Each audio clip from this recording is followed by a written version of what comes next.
Halo semuanya, perkenalkan nama saya Awin. Jadi pada kesempatan kali ini saya akan membahas hasil review saya terhadap chapter 2 dari buku Software Testing Foundation karya Andres Pilner dan Tilo Lins. Jadi chapter ini berjudul Software Testing Basics yang membahas konsep dasar dari software testing. Dalam dunia teknologi saat ini, perangkat lunak memiliki peran yang sangat penting dalam kehidupan manusia.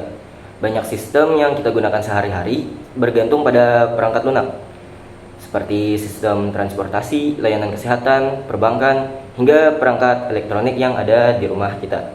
Karena perannya yang sangat besar, kualitas perangkat lunak menjadi hal yang sangat penting untuk diperhatikan. Jika perangkat lunak memiliki kesalahan atau bug, dampaknya bisa sangat besar. Kesalahan tersebut bisa menyebabkan kerugian finansial, kegagalan sistem, bahkan dalam beberapa kasus dapat membahayakan keselamatan manusia. Oleh karena itu, dalam proses pengembangan perangkat lunak, diperlukan suatu proses yang sistematis untuk memastikan bahwa perangkat lunak yang dibuat memiliki kualitas yang baik. Salah satu proses tersebut adalah software testing.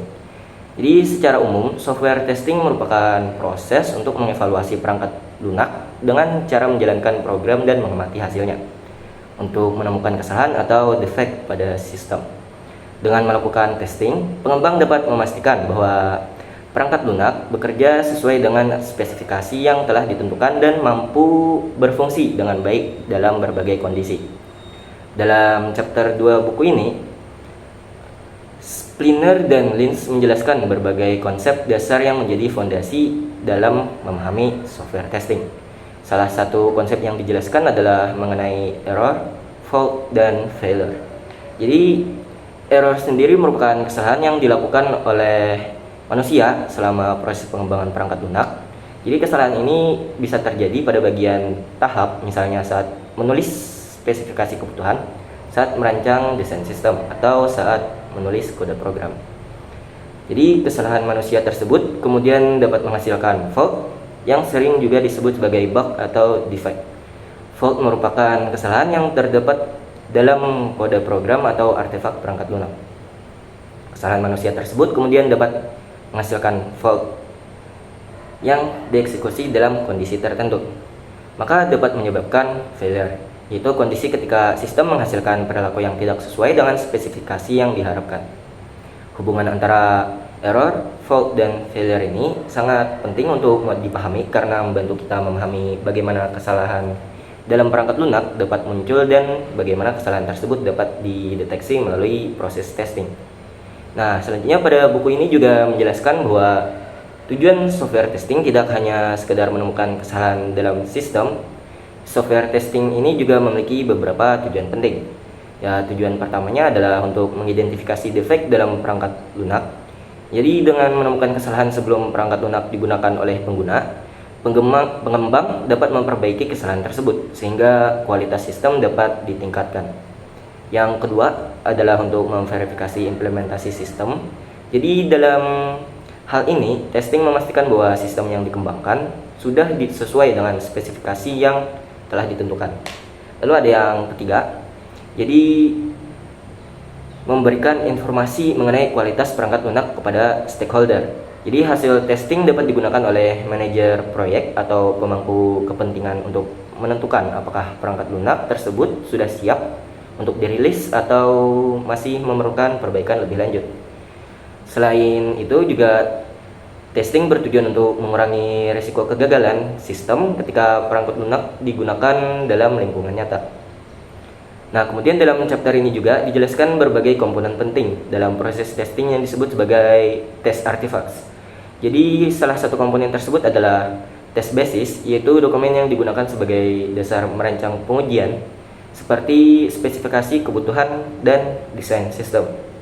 Kemudian ada test case, yaitu deskripsi kondisi pengujian yang berisi input yang digunakan, langkah-langkah pengujian, serta hasil yang diharapkan. Selain itu ada juga test condition, yaitu aspek atau fitur tertentu dari sistem yang akan diuji. Sekumpulan test case biasanya digabungkan menjadi test suite yang digunakan untuk menguji bagian tertentu dari sistem. Nah, yang terakhir adalah test plan, yaitu dokumen yang menjelaskan strategi serta rencana pengujian secara keseluruhan. Penjelasan mengenai artefak ini menunjukkan bahwa software testing itu bukan hanya sekedar menjalankan program, tetapi merupakan proses yang melibatkan perencanaan, dokumentasi, dan analisis yang sistematis. Jadi pada buku ini juga menjelaskan bahwa testing effort, yaitu usaha dan sumber daya yang diperlukan dalam proses testing. Dalam banyak proyek perangkat lunak, aktivitas testing dapat memakan sebagian besar dari total biaya pengembangan. Hal ini terjadi karena kompleksitas perangkat lunak modern yang sangat tinggi. Jadi tidak mungkin untuk menguji semua kemungkinan kombinasi input dalam sebuah sistem karena jumlahnya bisa sangat besar. Nah, oleh karena itu, pengujian biasanya dilakukan dengan memilih sejumlah test case yang dianggap dapat mewakili berbagai kondisi penggunaan sistem. Pendekatan ini sering disebut sebagai representative testing. Ya, selain itu buku ini juga menekankan pentingnya early testing karena melakukan testing sejak awal tahap pengembangan perangkat lunak. Kesalahan dalam perangkat lunak seringkali berasal dari tahap awal pengembangan, seperti tahap analisis kebutuhan atau desain sistem. Jika kesalahan tersebut tidak ditemukan sejak awal, maka kesalahan tersebut dapat terbawa hingga tahap implementasi dan bahkan hingga tahap produksi. Nah, masalahnya semakin terlambat suatu kesalahan ditemukan, maka biaya untuk memperbaikinya dan akan semakin besar.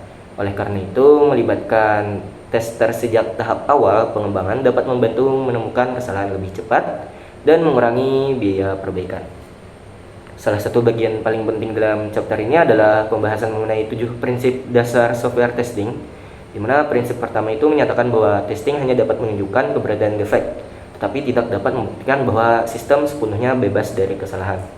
Lalu ada prinsip kedua adalah exhaustive testing is impossible, yang berarti tidak mungkin menguji semua kemungkinan kondisi dalam sebuah sistem.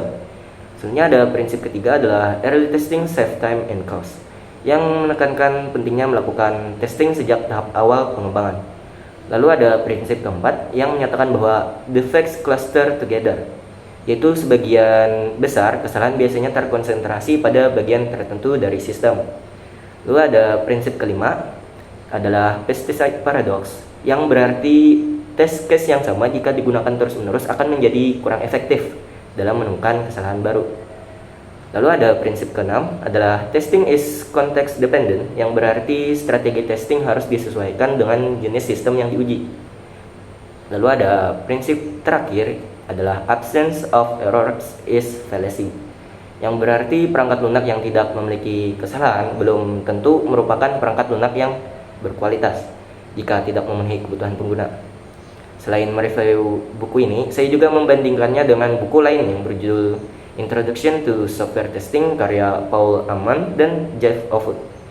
Jadi kedua buku ini memiliki kesamaan dalam menjelaskan konsep dasar software testing seperti konsep error, fault, dan failure, serta tujuan dari software testing. Namun terdapat perbedaan pendekatan antara kedua buku tersebut. Buku Software Testing Foundation lebih menekankan pada aspek proses dan manajemen testing dalam proyek perangkat lunak. Sementara buku Introduction to Software Testing lebih menekankan pendekatan teknis dan engineering dalam merancang test case menggunakan model atau struktur perangkat lunak. Dari perbandingan tersebut, dapat disimpulkan bahwa kedua buku ini saling melengkapi. Buku Spillner dan Lins memberikan pemahaman mengenai software testing dari sudut pandang praktik industri dan manajemen kualitas. Sedangkan buku Ammann dan Offutt memberikan pendekatan yang lebih teknis dalam merancang pengujian perangkat lunak.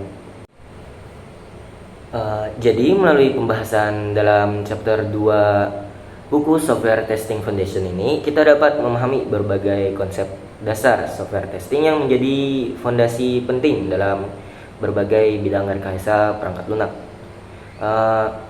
Mungkin sekian saja review yang bisa saya sampaikan terkait chapter 2 buku Software Testing Foundation ini. Jika ada kesalahan mohon maaf. Saya akhiri dengan wassalamualaikum warahmatullahi wabarakatuh. Terima kasih.